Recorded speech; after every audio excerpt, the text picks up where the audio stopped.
محترم حاضرینو د تیرو څو جمعو ستاسو حضور کې د پیغمبر علیه الصلاۃ والسلام د سیرت مبارک موضوع روانه ده او زه همیشه د جمعې په ورځ باندې د هغې یو څه مذاکره او تذکره ستاسو حضور کې پیښوم. خو د پیغمبر علیه الصلاۃ والسلام د سیرت په سلسله کې د پیغمبر علیه الصلاۃ والسلام د معراج واقعه او د معراج باب دا یو ډیر عظیم باب دی، یو ډیر ځلیدونکی باب دی چې د پیغمبر علیه الصلاۃ والسلام سیرت نگارانو په ډیرو ښکاره الفاظو او په ښکاره عنواناتو باندې ذکر کړی دی. قرآن کریم کې د هغې تذکره ده او د پیغمبر علیه الصلاۃ والسلام احادیثو کې د هغې ډیر زیات ذکر دی. قرآن کریم د پیغمبر علیه الصلاۃ والسلام د معراج دپاره د اسرا لفظ مستعملی. قسم د پیغمبر علیه الصلاۃ والسلام په ډیرو حدیثو کې د دې واقعې او د دې باب دپاره د معراج لفظ مستعمل شوی دی، چونکې اسرا دا هغه تګ ته ویل کیږي، هغه سیر و سفر ته ویل کیږي چې هغه د شپې په حصه کې اوسي، او د پیغمبر علیه الصلاۃ والسلام د معراج سیر و سفر دا د شپې په حصه کې شوی دی. نو ځکه قرآن کریم دا په لفظ د اسرا باندې یاد کړی دی، سبحان الذي اسرا بعبده. بیا عام طور اسرا هغه سفر ته ویل کیږي چې هغه د مځکې د یوې حصې څخه تر بلې حصې پورې، چې پر مځکه باندې د یوې حصې څخه تر بلې حصې پورې کم سیر و سفر راځي نو هغې ته په عربي کې اسرا ویل کیږي. نو ځکه عامو محدثینو او مورخینو د پیغمبر علیه الصلاۃ والسلام د سیرت هغه دوې حصې ګرځولې دي، د پیغمبر علیه الصلاۃ والسلام د معراج دوې حصې ګرځولې دي. یوه حصه د پیغمبر علیه السلام د معراج هغه ولا چې پیغمبر علیه الصلاۃ والسلام د مکې د حرم څخه او بیا در بیت المقدس پورې ځي. دا سیر و سفر چونکې د شپې هم ولو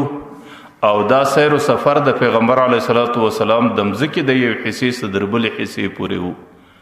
نو ځکه عام مورخین او محدثین دیل د لفظ د اسرا انتخابوي، لیکن د بیت المقدس څخه چې د پیغمبر علیه الصلاۃ والسلام سفر در اسمانو پورې دی او در سدرة المنتهى پورې دی، در عرش و در کرسی پورې دی، نو پای کې چونکې عروج دی او پورته کېدل دی او معراج هم یو شي ته ختل دی، نو چونکې هغې ته پورته تګ کول دی، نو په دې وجه سیرت نگارانو او مورخینو هغې ته د معراج لفظ انتخاب کړی دی. نو چې کم سفر د پیغمبر علیه الصلاۃ والسلام هغه د بیت الله صدر بیت المقدس پورې سوی دی، نو عام مورخین هغې ته د اسرا لفظ یادوي، او چې کم سفر د بیت المقدس اسمانو ته سوی دی نو هغې سفر دی عام طور د معراج په لفظ باندې یادوي. خو بهرحال په دې کې څه قانوني پابندي نشته، په دې کې څه شرعي پابندي نشته، که څوک ټوله سفر په لفظ د اسرا یاد کړي، که ټوله سفر په لفظ د معراج یاد کړي، او که یوه حصه په لفظ د اسرا یاد کړي، په یوه حصه په لفظ د معراج یاد کړي، په دې کې څه پابندي نشته، په دې کې څه قباحت و بدي نشته. چې کله د پیغمبر علیه الصلاۃ والسلام عمر مبارک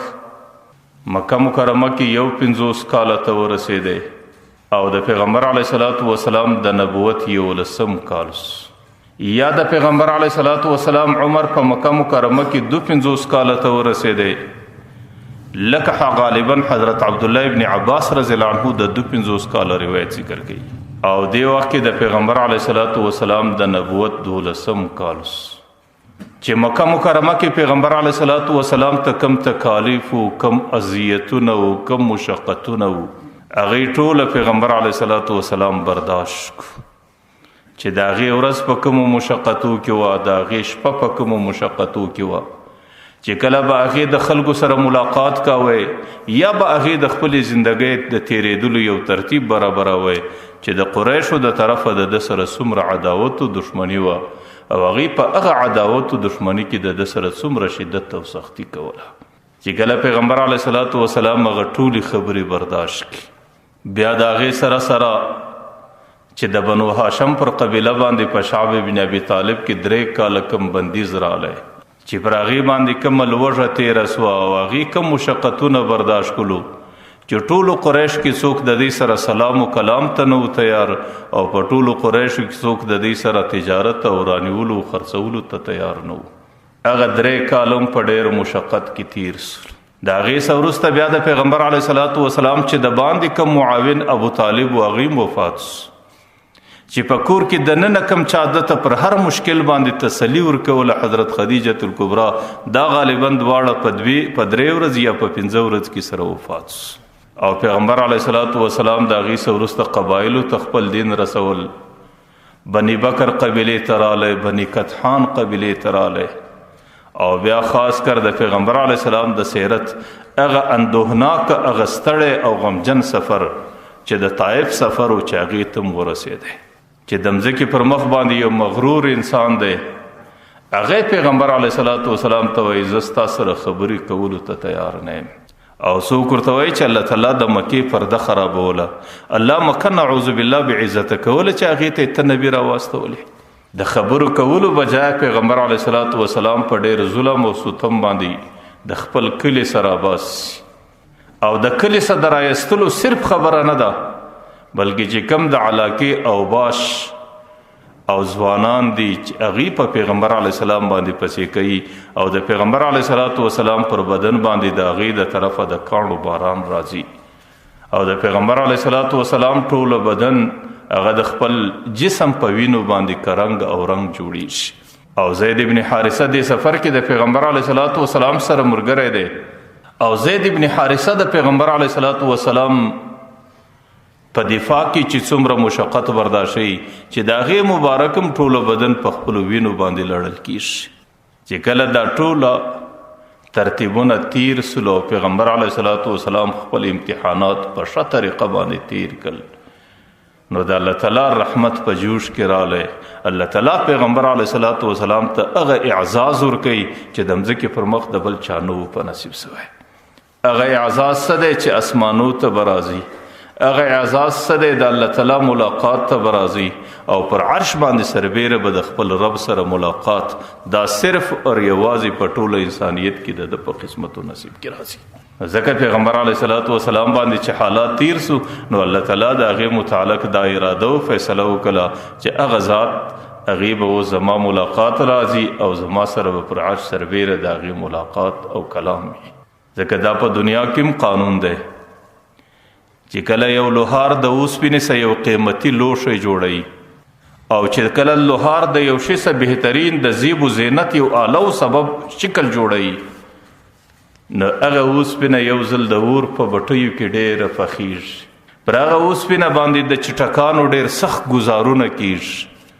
او چې هغې کله د اور در بټیو ووځي او د چټکانو در ګزارونو تېره سي نو بیا هغه اوسپنه ته خلک وایي یاره دا اوس پخوالي ته ورسېده د هغې څه وروسته بیا لوهار د هغې څه یو بهترین سامان جوړوي او یو بهترین لوښی ځینې جوړوي بهترینه توره ځینې جوړوي او بهترین زیور ځینې جوړوي د پیغمبر علیه صلات وسلام الله تعالی مکه مکرمه کې چې کوم مشکلات د پیغمبر علیه صلات وسلام په نصیب او چې کوم حالات پر پیغمبر علیه صلات وسلام باندې رالو او چې د کومو ستړو سره پیغمبر علیه صلات وسلام مخامخ ما درته ویل د دنیا یو حقیر کافر هغې پیغمبر علیه صلات وسلام ته وایي زه ستا د خبرو زه تا د ځان د خبرو لایق او مستحق نه وینم نه زه ستا سره خبره کوم نه زه تا ته خبرو ته تیار نه زه ستا سره خبرو کولو ته تیار یم نو الله تعالی د هغې په بدله کې هغې په عوض کې الله تعالی وایي د دې ذات خبرو او د دې مجلس او د دې خبرې اورېدلو ته زه په خپله تیار یم نو ځکه الله تعالی پیغمبر علیه صلات وسلام د ځان کلام ته رابولي ما مخکې درته ویل چې عام مورخین خو پر دې باندې دي عام روایات هم پر دې باندې دي چې د پیغمبر علیه صلات وسلام عمر 11 نبوي عمر 11 کالو او د زندګۍ عمر د پیغمبر علیه السلام 50 کالو لیکن حضرت عبدالله ابن عباس چې کوم روایت پیشوي هغه د پیغمبر علیه السلام نبوي عمر 12 کال یادوي او د زندګۍ ټول عمر 52 کال یادوي پیغمبر علیه صلات وسلام مکه مکرمه کې د ام هانی په کور کې آرام کوي شپه ده ډېر روایات پر دې باندې دي چې میاشت د رجب ده او د رجب په تاریخونو کې مختلف تاریخونه راغلي دي لیکن ډېر روایات پر دې باندې دي چې د 20 شپه ده چې موږ او تاسو د خدای تعالی میاشت ورته وایو د دې میاشتې د 20 پر شپه باندې ډېر روایات دي حضرت جبرائیل علیه صلات وسلام د هغې سره حضرت میکائیل علیه صلات وسلام د هغې سره 50,000 ملایکې د الله تعالی د عرش څخه د پیغمبر علیه السلام د استقبال لپاره روانې شي. چې کله حضرت جبرائیل علیه السلام او میکائیل علیه السلام د 50,000 ملایکو په معیت او ملګرتیا کې د بیت الله حرم ته راورسېدو. د هغې په انواراتو باندې د بیت الله په حرم کې یو قسم رڼاګانې دي. د هغې په ذکرونو باندې د بیت الله په حرم کې یو قسم د ذکر او د الله اکبر ژوژ دی. حضرت جبرائیل علیه السلام ورغلی، پیغمبر علیه السلام یې د ام هانی د کور سره کښېناوی. د ام هانی د کور سه په نیمه شپه کې پیغمبر علیه السلام د بیت الله حرم ته راوستی. حرم ته چې کوم د بیت الله شمالي طرف دی چې د حتیم طرف دی، دی طرف کې پیغمبر علیه السلام بیا آرام کوي. او پیغمبر علیه السلام په کوم حالت کې آرام دی؟ عیناه تنامان وقلبه یقظان. روایت وایي سترګې مبارکې خو یې پټې وي لیکن زړه مبارک یې بیداره دی، په زړه کې په هر څه باندې پوهېږي او په زړه کې دی مبارک ویښ دی. چې کله د حتیم په طرف کې پیغمبر علیه السلام یو څه آرام وکړي، د آرامه څه وروسته حضرت جبرائیل علیه السلام بیا راځي، پیغمبر علیه السلام راپورته کوي. د حتیمه څه مخته چې کوم راسته طرف راځي، غالبا دلته د زمزم څا راځي. نه پیغمبر علیه السلام د زمزم څا راوستی. چې کله راوستی د زړه مبارک سینه مبارک ورچاک کله ورسیرې کله د هغې سه د زړه مبارک راویستی او د هغې زړه غسل او صفاوالی او لل دا یې 3 ځله د زمزم په اوبو باندې وکړو. بیا چې د الله د طرفه څومره تحفې حضرت جبرائیل علیه السلام راوړي دي، که هغه ایمانیات دي، که هغه یقینیات دي، که د الله د نور انوارات دي، هغې ټوله په دې زړه کې کښېښول او د صفا کولو څه وروسته او د زړه د انواراتو څخه د ډکولو څه وروسته پیغمبر علیه السلام زړه حضرت جبرائیل علیه السلام برته په دې خپل بدن کې کښېښوی. چې کښېښوی د هغې څه وروسته د پیغمبر علیه السلام سینه ور باندې وګنډله او د په یو لمحه کې په یو غړي کې د سترګو فرف کې چې سینه هغه رقم ولا او هغه جوړه سوله، نه پر هغې باندې صرف د زخم لږ اثار و نور د هغې د خوږوالي د دې هېڅ شکل نه و. نو د پیغمبر علیه السلام زړه چې کله د انواراتو ډک سلو، نو د پیغمبر علیه السلام زړه داسې منور سو چې د هغې نورانیت او رڼا د دې اسمان څه هم څو چنده زیات، د دې لمر څه هم څو چنده زیاته سو. تاسو دې کې ګورئ عجیبه نکته ده، پیغمبر علیه السلام هغه زړه چې هغې د ازله صفا او طهارت او پاکي د هغه زړه ذاتي او بنیادي صفت، لیکن چې کله د الله تعالی معراج و ملاقات له الله تعالی ورغواړي، نو هغه زړه دومره صفا کوي چې یو ځل د زمزم در اوبو باسي او یو ځل نه 3 کرته د زمزم په اوبو باندې مینځي او د هغې څه وروسته په هغې کې انوارات تږدي، د هغې څه وروسته په هغې کې ایمانیات او یقینیات تږدي او د هغې څه وروسته بیا پیغمبر علیه السلام د دې مستعد دی، د دې مستحق دی چې اوس د الله تعالی سره کلام وکړي، د الله تعالی ملاقات له ورسي او د الله تعالی د ملاقات شرافت ته په نصیب سي. لیکن د پیغمبر علیه السلام څه سیوا چې نور امت دی، هغې به ملاقات څنګه کوي، هغې به معراج څنګه کوي، هغې به د الله تعالی سره کلام په کوم حالت کې کوي. پیغمبر علیه السلام وایي الصلاة معراج المؤمن، بنده چې کله پر لمانځه باندې ولا درېږي دا د معراج دی، دا د الله سره ملاقات دی او دی وخت کې دی د الله تعالی خبرو ته د خبرو د اورېدلو مستعد دی او دی وخت کې د الله سره کلام او هم کلامی ده. ما درته ویل د پیغمبر علیه السلام زړه په دې خاطر باندې نورانی سو او صفا سو چې هغې د الله د کلام ادراک وکړي، د هغې د زړه په دې لوښو کې د الله تعالی کلام قرار ونسي او د هغې زړه په کامله طریقه سره د الله تعالی د خبرو طرف ته متوجه سي او د الله تعالی د خبرو فهم په کامله طریقه سره وکړي. نو ځکه د پیغمبر علیه السلام د زړه سره دا اوس نو بنده چې کله د الله تعالی سره معراج کوي، د الله تعالی سره کلام کوي، هغه د لمانځه په حالت کې کوي. نو بیا چې د الله تعالی د کلام د پاره خپل لوښی صفا کوي، د زړه لوښی او په هغې کې د الله تعالی کلام ځای نسی، نو بیا به دا لوښی مکمل د غیر الله څخه صفایي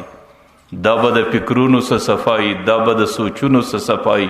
دا به د وسوسو څه صفایي، دا به د خطراتو څه صفایي. په کامله طریقه به خپل رب ته متوجي د هغې څه وروسته به بیا دی د دې مستعدي او د دی به د دې مستحقي چې الله تعالی د سره کلام. ځکه ما درته ویل پیغمبر علیه الصلاة والسلام وایي الصلاة معراج المؤمن، او ملاقات د مؤمن دی، معراج د مؤمن دی. دی وخت کې به د مؤمن زړه مکمل الله ته متوجي چې هغې ته قرآن کریم هغه خشوع یادوي. قد افلح المؤمنون الذين هم في صلاتهم خاشعون. دنیا کې فلاح و کامیابی د هغه لمنځګزاره په نصیب ده چې هغې په خپل لمانځه کې خشوع لري. خشوع څه معنا؟ زړه د نورو خبرو صفا کول، د زړه سره نور سوچونه ختمول، او زړه د الله تعالی طرف ته متوجه کول، او د زړه لوښی د الله تعالی کلام ته سیده کول، او د زړه په لوښي کې د الله تعالی کلام خوندي کول. دې ته ویل کېږي خشوع. زموږ په لمانځه کې دوه صفت راځي، یو خضوع ده، یو خشوع ده. خضوع دې ته ویل کېږي چې ظاهري اندامونه به الله تعالی ته برابرې، سجده به په ښه شکل کې، رکوع به په ښه شکل کې، قیام به په ښه شکل کې، قعده او ناسته به په ښه شکل باندې کې، سجده به په ښه شکل کې. لیکن خشوع بیا دې ته ویل کېږي چې د زړه لوښی به د خپل رب د کلام طرف ته سیده کوي او خپل توجه او په کامله طریقه سره خپل رب ته برابرول. دې ته ویل کېږي خشوع. صاحب د روح المعانی خو لیکلی دي چې خشوع قسم د لمانځه د ارکانو څخه نه ده. د لمانځه چې کوم فرایض او ارکان دي په هغې کې خشوع نشته، لیکن خشوع د لمانځه د قبولیت دپاره شرط دی. چې کوم لمانځه کې خشوع نه وي هغه لمانځه کې قبولیت نه وي. ځکه هغې د پیغمبر علیه الصلاة والسلام ښکاره حدیث دی لا صلاة الا بحضور القلب، چې سړی په خپل لمانځه کې خپل رب ته حاضر نه وي د هغې سړي لمونځ نشته. څه معنا؟ یعنې لمونځ خو یې وکړئ ټیک ده، زمنم د لمانځه څخه ذمه فارغه ده، لیکن لمانځه کې چې کوم برکت دی، په لمانځه کې چې کوم نورانیت دی، په لمانځه کې چې کوم د الله ملاقات دی، په لمانځه کې چې کوم د الله د طرفه برکتونه دي، د هغې ټولو څخه هغه غریب بې نصیبه دی. نو ځکه خشوع دا په لمانځه کې ضروري عمل دی، او خشوع معنا په کامله طریقه سره د خپل رب طرف ته متوجه کېدل. غالبا ترغیب و ترهیب کې د پیغمبر علیه الصلاة والسلام یو حدیث مبارک دی. پیغمبر علیه الصلاة والسلام وايي بنده چې کله لمانځه ته ودرېږي فإنما هو بين يدي الرحمن، دی د الله تعالی و مخ ته ولاړ دی. دی وخت کې به دی خپل توجه الله تعالی ته برابروي، دی به خپل سوچ و فکر د الله تعالی په ذات کې راګرځوي، او په خپل مانځه کې به د انسان فکر او سوچ بندي. او فإذا التفت، چې کله دی په خپل سوچ کې یا دورې ولاړ سي یا دورې ولاړ سي، کله دکاندارۍ له ورسي، کله نور خبرو له ورسي، کله خپلو مجلسو له په خپل سوچ و فکر کې ورسي، نو الله تعالی دستي ورته وایي الی من تلتفت الی خیر مني. ای بنده چاته متوجه؟ زه د خپل حضور ته دروم، زه ستا سره ملاقات کوم، او زه ستا خبرې اورم، زه ستا د خبرو جواب در کوم. الی من تلتفت، ته چاته ګورې؟ الی خیر مني، دا څوک دی چې در ما دومره درته غوره دی؟ دا دکانداري در ما تا ته ډیره محبوبه ده، ته و چاته متوجه؟ ته د چا په حضور کې ولاړ یې؟ آخر کې ورته وایي اقبل یا ابن آدم، ای د آدم بچی ما ته متوجه سه، زما کلام ته متوجه سه، زما د ملاقات عظمت په زړه کې پیدا کا. فانا خیر من یلتفت الیه، چې کوم څوک چاته ګوري په هغې ټولو مخلوقات، په هغې ټولو کائناتو کې زه خیر یم، در ما بل خیر ذات نسته، زما څخه بغیر بل چاته هم متوجه کېږي. ځکه پیغمبر علیه الصلاة والسلام چې د الله تعالی ملاقات و معراج کوي، نو پیغمبر علیه السلام په زړه کې الله تعالی د هغې استعداد پیدا کوي. لیکن د بنده ملاقات د الله تعالی سره، د بنده معراج د الله تعالی سره په حالت د لمانځه کې دی. بنده به په حالت د لمانځه کې خپل رب ته متوجه کېږي. امام غزالی رحمه الله یو حدیث را نقل کوي، وایي چې کله بنده د الله تعالی و حضور ته په لمانځه کې ودرېږي، د یو شاهي دربار ته ودرېدی، یو ډېر عظیم دربار ته ودرېدی، د یو ډېر عظیم دربار د مالک و ملاقات ته ودرېدی. هغه عظیم ذات چې هغې د دې عظیم شنشاهي دربار مالک دی، هغې د سره کلام و خبرې کوي، او د یو غلام د یو مریی دی، د هغې مخ ته ولاړ دی. که چیرې دغه غلام او مریی په دې حال کې د سترګو دربیخ په یو کنج کې یو تور حبشي بدرنګه غلام ولاړ دی. هغه ذات دته متوجه دی، هغه د سره کلام کوي، د سره خبرې کوي، او د سترګو دربیخ و هغه حبشي غلام ته ګوري، او د سترګو دربیخ و هغه ته متوجه دی. د دې شینشاهي ذات په کلام کې سوچ نه بندي، دغه په خبرو کې سوچ بندي. ایا تاسو څه خیال دی چې دغه شینشاهي ذات او دغه مالک د دې ذات دا به د خپل دربار سپکاوی نه بولی؟ او چې غلام د یو شینشاهي دربار سپکاوی کوي، نو بیا به هغه دربار مالک هغه غلام ته سزا نه ورکوي. نو ځکه حضرت حسن بصري رحمه الله وویل الکل صلاة لا يحضر فيه القلب. سړی چې کله لمونځ کوي په لمانځه کې توجه نه برابر حاضر زړی نه، نو بیا به هغې ویل فهو الى العقوبة اسرع. بیا د لمونځ ودته په عذاب باندې ډېر چابکوالی راوړي، بیا به د لمونځ ډېر ژر دی د ثواب بجای د عذاب سره مخامخ کوي. ځکه الله قرآن کې هم دا فیصله ده فویل للمصلین الذین هم عن صلاتهم ساهون. الله تعالی وایي د جهنم شله به د هغې خلکو لمونځګزارانو دپاره وي چې پر لمانځه باندې ولاړ دی، د سوچ یا په دکانداري کې دی، پر لمانځه باندې ولاړ دی، د سوچ په نورو مجلسو کې دی، د الله تعالی ذات ته نه متوجه کېږي، د الله د ذات بغیر نورو خبرو ته متوجه دی. نو الله تعالی قرآن کریم کې وایي دې خلکو دپاره هلاکت دی، د دې خلکو دپاره تباهي ده، د دې خلکو دپاره د جهنم بدترینه کنده ده. ځکه لمونځ دا د الله تعالی معراج دی، دا د الله تعالی ملاقات دی. د لمانځه په دوران کې خپل رب ته ډېر متوجه کېدل. علماو لیکلي دي که چیرې یو سړی لمانځه کې د هغې توجه نه راګرځي، بیا خو علماو د هغې دپاره ډېرې ښې طریقې لیکلي دي. زما عقیده دا ده چې په دې طریقو کې په هره طریقه باندې سړی عمل وکړي، خپل لمونځ سړی د الله تعالی طرف ته راګرځولی شي. د ټولو څه مخکینۍ طریقه دا ده چې سړی پر لمانځه باندې ودرېږي، د ځانه سره باید چې دا فکر لري چې زه الله تعالی ته ولاړ یم، زه الله تعالی په سترګو وینم، زه الله ته لاس پر سینه ولاړ یم، زه الله ته لاس پر نامه ولاړ یم، او زه د خپل رب ته عاجزي کوم، او زه د خپل رب ته عبادت او سرکشي کوم. دا به عقیده چې پر دې ځای زه ولاړ یم پر لمانځه، پر دې ځای زما مخ ته زما رب راته ولاړ دی. ځکه پیغمبر علیه السلام وایي الساجد یسجد علی قدمی الرحمن. سړی چې سجده کوي دا سجده به پر مځکه باندې نه بولي، بلکې دا به وایي چې دا سجده زه د الله تعالی پر پښو باندې لګوم. نو زه لاس پر نامه باندې خپل رب ته ولاړم، خپل عاجزي ورته پیښوم، بیا هغه عاجزي زه د ولاړې سه د رکوع په شکل خپل رب ته کوم. بیا زما په دې ټوله بدن کې د ټولو څه اشرف زما تندی دی، او د ټولو څه کښته اندام د انسان قدم و پښې دي. زه بلا کیف وروسته د خپل تندی د الله تعالی پر پښو ورته ایږدم. ځکه پیغمبر علیه السلام وایي ان تعبد الله کانک تراه. عبادت به داسې کوې لکه ته چې الله تعالی په سترګو باندې ویني. نو د ټولو څه اوله طریقه د لمانځه کې د خپل سوچ و فکر د راګرځولو دا ده چې سړی به لمونځ په داسې کیفیت او شکل باندې کوي لکه دی چې خپل رب په سترګو باندې ویني، خپل رب ته قیامه کوي، خپل رب ته رکوع کوي، او د خپل رب پر قدمو باندې خپل تندی ورته ایږدي. نو په ولاړه کې هم دغه کیفیت، په ناسته کې هم دغه کیفیت، په رکوع کې هم دغه کیفیت، په سجده کې به دا تندی ښه ایږدي. دا به محسوسوي چې زما تندی دی د الله قدمونه دي، زه د خپل او زما په الله قسم چې د سړي عقیده دا رقم جوړه سي، بیا د سړي ژر د دې سجدې سره پورته کولو ته زړه نه غواړي. چې زما دا عقیده جوړه سي چې زما تندی زما د رب پر قدمو دی، بیا به سړی خپل تندی د رب د قدمو څخه ژر څنګه راپورته کړي. او که چیرې دغه توجه سړی نسي برابرولی، نو بیا علماو لیکلي دي چې دویمه طریقه هغه دا ده چې فکر به دې دا وي چې زه خپل رب، زما رب ما ویني، زما د ولاړې کیفیت هم الله تعالی ویني چې زه په کوم شکل ولاړ یم، زما د رکوع کیفیت هم الله ویني چې زما بنده ما ته رکوع په کوم شکل کوي، زما د سجدې کیفیت هم زما رب ویني چې زما بنده ما ته کوم شکل سجدې کوي، زما د زړه په حال هم زما رب خبر دی چې زما د زړه فکر، زما د بنده د زړه فکر او سوچ په کوم ځای کې بند دی، او زما د بنده په دماغ کې کوم سوچونه دي، کوم فکرونه دي، دا ټول الله ویني.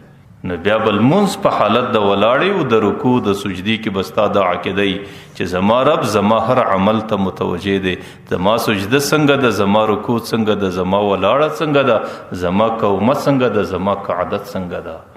ځکه پیغمبر علیه السلام وایي وان لم تکن تراه فانه یراک، که ته الله په سترګو باندې نسې لیدلی دا عقیده خو به دي چې زما رب ماته ولاړ دی هغه ما ویني، که دام نسې کولی.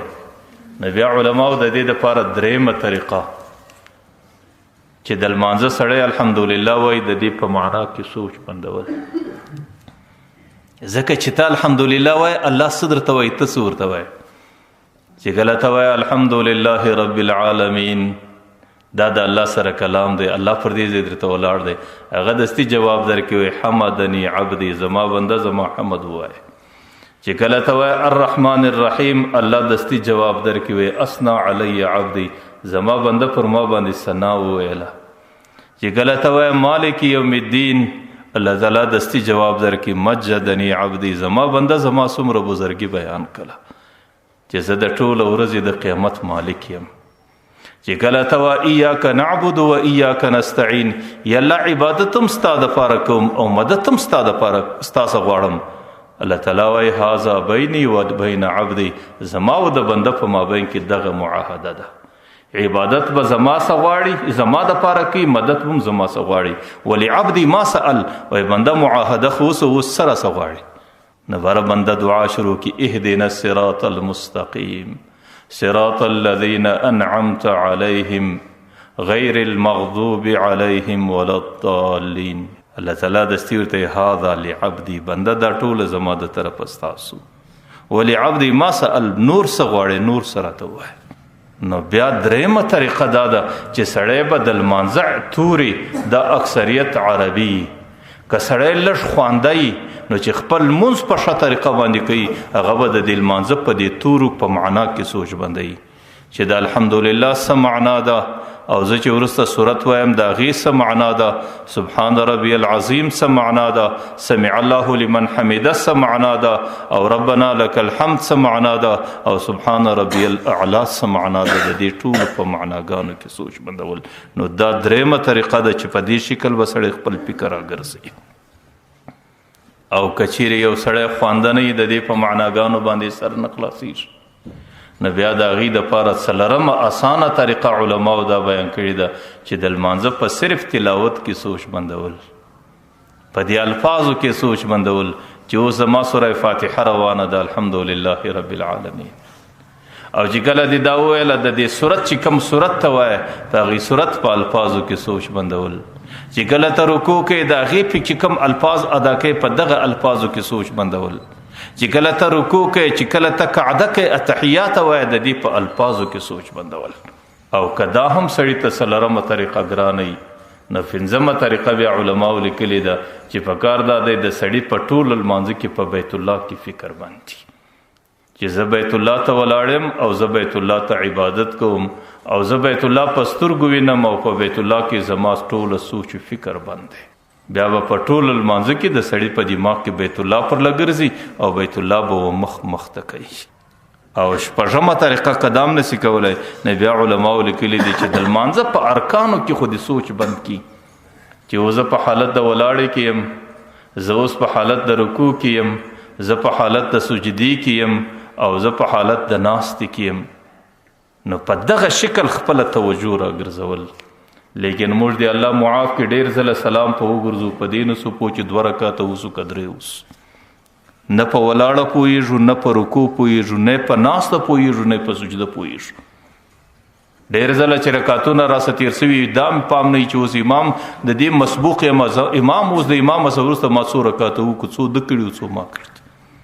نو ځکه خلک عام طور دا بار پوښتنې کوي چې زما په لمانځه کې سوچ نه راګرځي. او ما درته ویل چې په کم لمانځه کې سوچ نه وي نو بیا خو پیغمبر علیه صلات وسلام حدیث مبارک دی چې کم لمونځ چې لا صلاة الا بحضور القلب چې په لمانځه کې د لمانځه انسان زړه حاضر نه وي هغه لمونځ نه بلل کېږي. او پیغمبر علیه صلات وسلام لیس للعبد من الصلاة الا ما عقل منها په لمانځه کې چې په کم رکن کې د سوچ بندو د هغې ثواب سته، چې په کم رکن کې د سوچ نه و بند د هغې ثواب نسته. ځکه ډېر خلک په 10 حصو کې کله 1 حصه ثواب پیدا کړي، څوک 2 حصې ثواب پیدا کړي، څوک 5 حصې ثواب پیدا کړي، څوک غریبان در سپایه پورې په لمانځه باندې پوه نه سي د لمانځه 1 ذره ثواب نه کړي پیدا. ځکه د ټولو څه ښه طریقه دا ده چې سړی خپله خشوع راوګرځوي، ځکه دا د بنده د امتي دپاره معراج دی او دا د الله تعالی ملاقات دی، او دی کې د انسان د الله تعالی سره کلام او خبرې کیږي، د خپل زړه لوښی د خپل زړه برتن دا د الله تعالی کلام ته برابرول، لکه سړی چې د باران اوبو ته یو لوښی سیده کښیږدي نو بیا د باران اوبه په هغې کې ځای نسي، او که لوښی پړ مخې پروت دی بیا هغې د نس نودیږي لا نه، نو د باران اوبه به په هغې کې څنګه ودرېږي؟ نو که چیرې د انسان توجه د الله طرف ته نه وي، لمانځه ته توجه نه وي، د الله کلام او ملاقات ته توجه نه وي، بیا خو هغه د لمانځه انورات او اثرات څه کوي؟ په دې لمانځه کې دا بنده د عذاب لایق دی او دې بنده ته ویل ګوري، او د دې بنده دپاره د لمونځ د هلاکت ذریعه ده، او په دغه لمانځه باندې دا بنده پر دې مخ په ویشتل کېږي. ځکه پیغمبر علیه صلات وسلام حدیث دی چې لمونځ سړی په خراب کیفیت وکړي نو بیا خو هغه په یو بدبویه کپړه کې وپیچل سي او هغې ده ته اشاره کوي وایي ضیعک الله کما ضیعنی، الله تعالی دې داسې ضایع کړه لکه زه چې څنګه ضایع کړم. پیغمبر علیه صلات وسلام حدیث دی چې کله لمونځ سړی په خشوع سره وکړي او په لمانځه کې په کامله طریقه سره د سړي توجه برابروي، بیا خو الله تعالی دې بنده ته پر دې یو لمانځه باندې 15 انعام ورکوي. که چیرې دغه د یو لمانځه انعامات زموږ او ستاسو په نصیب سي، زموږ او ستاسو د ټولې زندګۍ مسله حل ده. د ټولو څه اولنی نعمت الله تعالی انعام دا ورکوي چې پر بنده باندې د رزق تنګي ختموي. نن د انسانانو مخ ته د ټولو څه درنه مسله د رزق تنګي ده، ځکه نن زمانه بغیر د رزقه، بغیر د سکې څه، بغیر د مال او دولت څه نور څه نه پیژني، او دنیا کې هغه سړی ستړی بلل کېږي چې د هغې سره د رزق تنګي. انسان که سهاره صدر ماښامه پورې کمې منډې کوي او کم محنت کوي، کمې خوارۍ برداشوي، هغه ټوله چې د ده په رزق زیاتي اوسي. حالانکه رزق په محنت نه زیاتیږي، رزق په منډو په ترنډه نه زیاتیږي. یو سړی دی د سهاره صدر ماښامه پورې بیلچه چلوي، هغه یو څه خارې پیدا کوي، یو بل سړی صرف یو ګټ ټلیفون کوي، هغونه 3 واره پیدا کوي. رزق الله تعالی په عبادت او په لمانځه باندې زیاتوي، او د رزق نه زیاتوالی دا ما در ټول د ټولو څه درنه مسله ده. ځکه پیغمبر علیه صلات وسلام وایي کاد الفقر ان یکونه کفرا، فقر او مسکنر ډېره ځله سړی د کفر در حدودو پورې ورسوي، چې بیا سړی امتحاني زندگی ده، امتحاني حالات دی، سړی د امتحان برداشت نه لري، د هغه برداشت انسان استعداد نه لري، بیا د مسکنت په خاطر باندې سړی در هر څه تیر سي. نو پیغمبر علیه صلات وسلام وایي که لمونځ سړی په ښه طریقه باندې وکړي، اولنی انعام د الله تعالی د طرفه دا دی چې د رزق زیاتوالی به وي. لیکن زه په یوه خبره ستاسو سر خلاصوم، د رزق زیاتوالی دې ته نه ویل کېږي چې رزق به ډېري، د رزق زیاتوالی دې ته ویل کېږي چې الله تعالی به په رزق کې برکت راولي. برکت څه ته ویل کېږي؟ برکت ډېروالی ته نه ویل کېږي، برکت دې ته ویل کېږي چې کم رزق الله تعالی ورکړی دی د هغه رزق څه به دی خوند واخلي، دا رزق چې د کم مقصد دپاره دی هغه مقصد به دی لاسته راوړي، دې ته برکت ویل کېږي. صرف د رزق په ډېروالي کې برکت نه دی. دا زه نن سبا ګورئ په کور کې به هر څومره د رزق پراخي، په کور کې به د یو بجای 15-16 سواریانو موټران ولاړي، او په کور کې به سهار او ماښام د نعمتونو ډیروالی. لیکن غریبان چې ګوري د پلارو د زوی به سره جنګي، د ورورو د ورور به سره جنګي، د مورو د لور به سره جنګي، او د خواشو د مژور په خبره به نه پوهېدلي. ولې نه پوهېږي د څه کمی دی؟ د دا معنا چې په دې اسبابو کې چې کم راحت یشی دی، په دې اسبابو کې الله برکت نه دی یشی، د دې اسبابو په ذریعه باندې هغه راحت ته سړی ځان سره رسوي. نو یو به دا لمانځه په خاطر الله تعالی انسان که رس کم الله به ور ډیر کی، او که ډیرو الله تعالی به په دې کې برکت ور واچي، او په دې رس باندې به د آرام او راحت پیدا کی. او دویم به الله تعالی د دې بنده سره د قبر په د زندگی کې اسانی وکي، او قبر د زندگی سره د رخصتېدو سره وروسته اولنی منزل دی. که دې منزل کې الله تعالی د انسانو سره اسانی وکړه نو وروستنی ټوله منازل اسانه دي، او که دې منزل کې الله تعالی سختی وکړه بیا خو ټولو منازل سخت. حضرت عثمان رضی الله عنه چې به قبر ته ودرېدی، د ده مبارک دا اوښکې به پر دې ږیره باندې راتویېدې. نو ملګرو ورته حضرت ډېرې خبرې ووینې، دومره نه ژاړئ لکه قبر چې ووینې. د ورتل هذا اول منزل من منازل الاخره، دا د آخرت په منزلو کې اولنی منزل دی. که په دې کې اسانی راله ټول منازل به اساني، که په دې کې خدا نه خواسته سختی راله بیا به ټول منازل سخت. پیغمبر علیه الصلاۃ والسلام به ویل ما رأیت منظرا الا والقبر افظع منه. زه څومره مناظر ګورم، څومره حالات ګورم او څومره ترتیبونه وینم، قبر په ټولو کې ماته افضح را معلومیږي، قبر په ټولو کې ماته ستړی را معلومیږي، قبر په ټولو کې ماته رسوا او د سختۍ ځای را معلومیږي. نو بیا به د قبر اسانی الله تعالی د لمانځه په ذریعه باندې کوي. او دریم انعام الله تعالی به د قیامت میدان اسان نه کړي. د قیامت ورځ راځي، دی کې شک نستا، په دی کې شبه نستا. موږ مسلمانان پر دې مې عقیده ده، پر دې مې زندگی تیره کړې ده. ان یوم الفصل کان میقاتا، د فصل د جدای ورځ چې مجرمان او غیر مجرمان سره جلا کیږي، دا ورځ مقرره ده. ان یوم الفصل کان میقاتهم اجمعین فتأتون افواجا، ملائکی به پوجونه راځي. او فتحت السماء فکانت ابوابا، د اسمان دروازې به خلاصیږي، ملائکی به راځي. وسیرت الجبال فکانت سرابا، غرونه به د مځکې پر مخ د سراب غوندې ځلځي. وازلفت الجنة للمتقین، جنت به را نږدې کیږي. وبرزت الجحیم للغاوین، جهنم به را ښکاره کیږي. ونزع موازین القسط، الله تعالی به د عدل ترازو را شوه کوي، اږدي به او پل صراط به اږدي. وان منکم الا واردها کان علی ربک حتما مقضیا، هر سړی به پر پل صراط تیریږي، دا د الله تعالی فیصله ده. او چې د اسمان دروازې خلاصیږي، الله را شوه کیږي. ویحمل عرش ربک فوقهم یومئذ ثمانیه، اتو پرشتو به د الله عرش نیولې میدان ته به را شوه کیږي. چې د الله عرش میدان ته راشوسي، ټول قیامت انسانان به بیهوش شي. اتل زره اقوام د عالم پراته دي، دا به ټول بیهوش شي. که هغې کې انبیا دي که اولیا دي، پر دې ټولو به بیهوش راسي. پیغمبر علیه الصلاۃ والسلام وایي زه چې برته په هوش کې راځم، په انسانیت کې به زه اول راځم. وایي زه چې کله وګورم حضرت موسی علیه السلام به د الله د عرش پښه نیولي، او ما ته به دا معلومه نسی چې موسی علیه السلام به هوښ سوی نه دی او که د ټولو څه مخکې په هوښ کې راغلی دی. الله تعالی به انسانانو ته اولنۍ خبره څه کوي، ورته یا ابن آدم انی امسکت لکم منذ ان خلقکم الی یومکم هذا. ای د آدم اولاده، د کومې ورځې څه چې مې پیدا کړي واست، در نن ورځې پورې مې ستې حالات په ډېره خاموشي باندې ولیدل او په ډېره خاموشي مې ستاسو د زندګۍ ننداره وکړه. ورته الیوم انصتو، اوس خاموش راته ودرېږئ. الله تعالی وایي بندګانو چې د کومې ورځې څه مې پیدا کاست، در نن ورځې پورې مې په ډېره خاموشي ستاسو زندګي وکتله. الیوم انصتو، اوس چپ خوله ودرېږئ. د هغې څه وروسته به اعمال راسي. ورته هذه اعمالکم، دا مې عملونه دي چې څه مې کړي دي، ټوله دغه دي.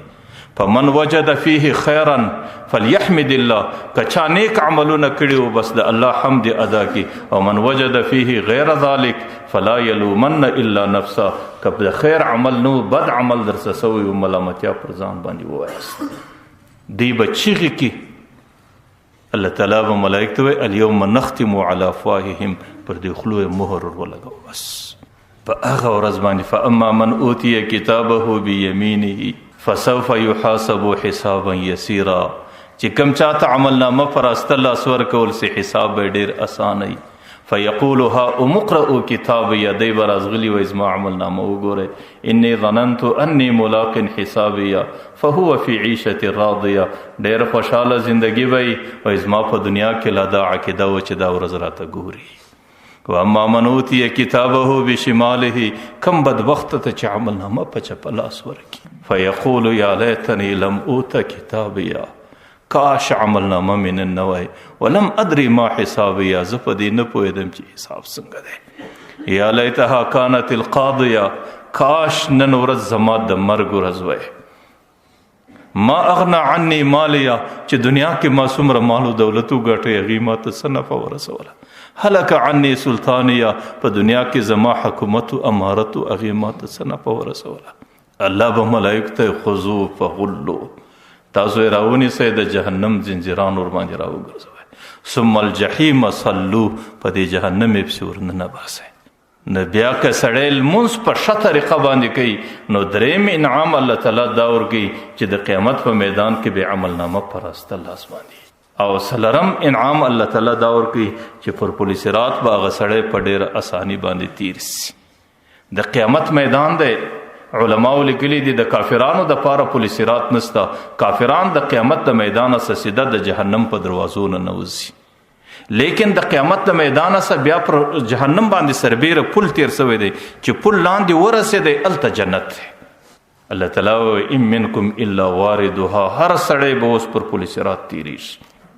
چې کله پر پل صراط باندې انسانان را تیر سي د هر سړي ایمانی نور د هر سړي عبادات به د ده دپاره پل صراط دي او ډېر انسانان به داسې چې هغې لمنځونه په ښه طریقه باندې کړي په توجه یې کړي د هغې نور به دومره زیات دی چې د جهنم لاندې اور به سوړ کړي هغې به چغې کړي جهنم به نارې کړي وایي عجل عجل فان نورک اطفأ ناري وایي ته لږ ژر تېر شه ستا نوراني ایماني نور زما د جهنم لمبې سړې کړې دا چغه به جهنم وایي چې ټول انسانان پر جهنم پر پله باندې راپورته سي الله تعالی به پر دې پله باندې زلزله راولي او چې څومره کم نصیبه انسانان دي هغې به د دې زلزلې په خاطر د پله څه جهنم توریالی سي لیکن چې کم چا عبادت په ښه طریقه کړی دی چې د کم چا زندگی په ښه طریقه تېره سوې ده پر هغې باندې به هغه زلزله داسې راځي لکه د ګرمۍ په موسم کې د سهار هغه هوا باد صبا چې خوشبویه هم او ډېر خنک وي پر هغې باندې راسي نو دی به د هغې باد صبا په ذوق او په شوق کې پر پل صراط باندې بیده سي او چې کله سترګې راپورته کوي و جنت ته ورته به رسېدلي او چې کوم چا په دنیا کې سجدې په ښه شکل کړي هغې به د قیامت په میدان کې الله ته پر سجده باندې پریوځي چې دی د سجدې سره راپورته کېږي 50,000 کاله ورځ د دا به هم تېره سوي حساب کتاب به هم تېر سوی او پل صراط به هم تېر سوی دی چې سترګې راپورته کې په جنت کې به سر د سجدې سره راپورته سي چې په یوه سجده کې به دته ټول حساب کتاب ختم سي اوس دغه پل صراط تېرېدل دا د هغه چا په نصیب دی په اساني سره تېرېدل د هغه چا په قسمت کې دی چې کم چا لمونځ په خشوع باندې وکړي او د لمانځه کې د خپل زړه برتنې د الله تعالی کلام ته متوجه کړي او آخرنی نعمت بدای چې الله تعالی به بلا حساب او بلا کتاب ډېر ځله دته جنت ورکړي ما درته ویل زندگی کې که د الله تعالی د دې یو نعمت حساب را سره شروع سي صرف د سترګې نعمت چې د دې نعمت بدله نن ټوله دنیا نه لري زما دا عقیده ده که د یو سړي څه سترګې اخلې ورته ټوله دنیا تا ته در کوم 2 سترګې در څخه هم که هغه سړي کې عقل وي په هغه سړي کې دماغ وي هغې و دې سودا ته تیارېدی نه سي د دې دا معنا ده چې دا 2 سترګې نعمت د دې عوض و د دې بدله او د دې قیمت د ټوله دنیا نسی پیښولی بیا چې ته د 2 سترګو حساب ول ورکوې ته د دې ژبې حساب ورکوې ته د نعمتونو د زندګۍ حساب ورکوې نو ځکه همیشه به سړی دا دعا کوي چې الله تعالی د حساب معامله مه را سره کوه ځکه پیغمبر علیه السلام وایي من نوقش فی الحساب فقد هلک که قیامت کې د چا سره مناقشه په حساب کې شروع سوه هغه خو بیا تباه دی نو بیا به هغه سړي ته الله تعالی 5 نعمت دا ورکوي چې بلا حساب او بلا کتاب به هغه سړی جنت له الله بیایي نو ځکه لمونځ کې پیغمبر علیه السلام چې کله معراج کاوی نو الله تعالی د هغې زړه ور پرېمینځی حضرت جبرائیل علیه السلام هغه زړه د انواراتو د ایمانیاتو ور ډک کړی ځکه هغه زړه د الله تعالی ملاقات له ورځي هغه زړه د الله تعالی د ملاقات لپاره ادراک صلاحیت برابروي هغه زړه د الله تعالی معراج ته ورځي نو زما او ستا دپاره معراج دغه لمونځ دی چې اوس د الله تعالی حضور ته ما او ته پیښیږي د پیغمبر علیه السلام زړه الله تعالی 3 ځله حضرت جبرائیل علیه السلام د الله په امر 3 ځله ورمینځي ځکه په 3 ځله ولولو کې د هغې نورانیت ډېر مضبوط سي ډېر زیات سي بنده باندې الله تعالی په دنیا کې هم د اوداسه په دوران کې هر اندام 3 ځله ولل د پیغمبر علیه السلام سنت طریقه هم دا ده چې کم اندام 3 ځله پرې ولل سي د هغې نورانیت هم دومره ښه دی چې د هغې نورانیت بیا د قیامت په میدان کې درک دا به داسې ځلیږي د اندامونه چې کم اندام په اوداسه کې په سنت طریقه ولل سوی دی لکه د دنیا لمر چې ځلیږي حضرت عائشہ مبارکه پیغمبر علیه السلام ته د الله رسوله د قیامت په میدان کې به خپل امت پر څه باندې پیژنې چې د هغو شفاعت وکړي. پیغمبر علیه السلام ورته عائشې د قیامت په میدان کې زما د امت کوم انسانانو چې 3 ځله د بدن اندامونه ولیدي هغوی به ما ته داسې ځلیږي لکه د دنیا لمر چې څنګه ځلیږي، نو زه به د اوداسه پر اندامو باندې ټوله پیژنم. ځکه پیغمبر علیه السلام هم هلته زړه حضرت جبرائیل علیه السلام 3 ځله ورصفا کوي. د هغې څه وروسته چې کله سینه مبارکه جوړه سوله، حضرت جبرائیل علیه السلام بوراق ورته راوستی. بوراق یو حیوان دی چې هغوی د آسه څه کوچنی دی او د خچر څه لږ غټ دی دې درمیان کې. هغې ته الله تعالی دومره تیزي ورکړې وه چې د هغې هر قدم منتها طرفه چې د انسان نظر در کومه ځای رسېدی د بوراق قدم در هغه ځای رسېدی. چې کله بوراق پیغمبر علیه السلام ته ودرېدی او پیغمبر علیه السلام حضرت جبرائیل علیه السلام ورته وایي پر دې بوراق باندې کښېنه، د هغې جلو به څوک نسی، د هغې جلو به حضرت جبرائیل علیه السلام نسی. بوراق چونکې در اوسه د انسان سپرتیا نه ولیدلې، هغې د جنت څخه راغلی نو هغې لږ شوخي وکړه، لکه حیوان چې کله مالک ورباندې سپرېږي هغه شوخي کوي. چې کله بوراق شوخي شروع کړه، حضرت جبرائیل علیه السلام د هغې پر غاړه باندې لاس کښې شوی، هغې په غوږ کې وایي ورته یې بوراقه تا ته حیا نه درېږي؟ نن پر تا باندې څوک سپرتیا کوي؟ پر تا هغه سپرتیا کوي چې د الله پر عرش باندې د هغې د ملاقات او د استقبال انتظار دی. نن پر تا باندې هغه څوک انتظار دغه کوي، سپرتیا کوي چې د هغې د استقبال دپاره ټوله بیت المقدس کې ټوله انبیا راغلي دي، چې هغې د ټوله انسانیت اولین او آخرین او د ټوله انسانیت سردار دی، هغې پر تا باندې سپرتیا کوي. تا ته حیا نه درځي چې ته شوخي کوې؟ روایتو کې راځي بوراق چې کله د حضرت جبرائیل علیه السلام خبره اوري، د هغې ټوله بدن د بدن په خلو کې د ډېره شرم او پښیمانۍ څخه غرق سو. تاسو ګورئ عجیبه نکته ده، بوراق یو بې زبانه حیوان دی، یو بې شعوره حیوان دی چې هغې کله د پیغمبر علیه السلام په حضور کې د شوخۍ خبره کوي، د ډېرې پښیمانۍ او د ندامت څخه د هغې ټوله بدن په خوله کې غرق سي. ما او تا انسانان یو، الله تعالی عقل را کړی دی، الله تعالی شعور را کړی دی، الله تعالی په اسلام کې زندگی را کړې ده، الله تعالی د محمد رسول الله په امت کې را پورته کړي او د قیامت میدان کې د هغې د شفاعت امیدواران یو، او د قیامت میدان کې د هغې د حوض کوثر څخه د هغې د لاسه څخه د حوض کوثر د اوبو د څښلو تمه لرو. لیکن د هغې باوجود زما او ستا شکل هغه د پیغمبر علیه السلام شکل نه دی، او پر دې باندې ما او تا ته حیا نه درېږي، پر دې باندې ما او تا ته شرم نه درېږي. زما او ستا د کور زندگی، زما او ستا تجارت، زما او ستا انفرادي زندگی، زما او ستا شخصي زندگی، هغې کې د پیغمبر علیه السلام زندگی ته مرزی نسو ورکولی. بوراق ته حیا ورځي چې د پیغمبر علیه السلام په مخ کې شوخي کوي، هغې د ندامت او پښیمانۍ څخه په خپل خولو کې غرق دی. لیکن یو انسان چې هغې ته عقل او شعور ورکړی دی او د پیغمبر د شفاعت تمم لري او د پیغمبر د لواء الحمد لاندې به د پیغمبر سره په مرګرتیا کې جنت لځي، لیکن شکل د چا دی، رنگ د چا دی، زندگی د چا ده او د زندگی طور و طریقه د چا ده. نه انسان ته حیا درېږي، نه انسان ته شرم درېږي، نه انسان ته ندامت درېږي، نه انسان ته پر دې عمل باندې پښیماني درېږي. حضرت جبرائیل علیه السلام چې کله پیغمبر علیه السلام سپور کوي، بوراق چې کله لږ سفر وکړي، حضرت جبرائیل علیه السلام د مخه دی او حضرت میکائیل علیه السلام ورسره پر څنګ دی او د شاته 50,000 ملایکو استقبال په شکل په پسې دی او یو ډېره عظیمه قافله هغې د شپې په یو حصه کې د مکې د حرم سره روانې شي. چې کله لږ قدم واخیستل سو، حضرت جبرائیل علیه السلام دستي بوراق ودروي، ورته یې د الله رسول راشه اوسه دلته 2 رکعته لمونځ وکړه. پیغمبر علیه السلام چې لمونځ وکړي، حضرت جبرائیل علیه السلام ورته دا در معلومه سو چې پر کوم ځای دې لمونځ وکړي؟ پیغمبر علیه السلام ورته جبرائیل نه را معلومیږي، ورته دا یثرب دی، یثرب چې اوس یې موږ او تاسو مدینه منوره بولو، ستا د هجرت ځای دی. د روایت څخه دا معلومیږي چې د پیغمبر علیه السلام دپاره د هجرت دغه ځای ډېر وختي ټاکل سوی و. تاریخي روایات وایي چې د پیغمبر علیه السلام د وجوده څخه 4,500 کاله مخکې د یمن یو باچا دی، توبه حمیري د حمیر قبیلې دی، هغې د عیسی علیه السلام پر دین باندې ډېر کلک ولاړو. هغې دینداره د وخت خپل دینداره بادشاه و. یو وخت د وخت علما سره راجمع کول، درځئ پر دې دنیا منظره درکم. چې کله منظره وسوه 2 میاشتې 3 میاشتې چې کله قافله مدینې منورې ته راورسېده د یمن څخه پر دنیا را وګرځېدله د مځکې پر مخ باندې، بره علما ورته ویل چې د دې ځایه څه موږ نه ځو، موږ دلې اوسېږو. هغه ورته ویل ولې نه ځئ؟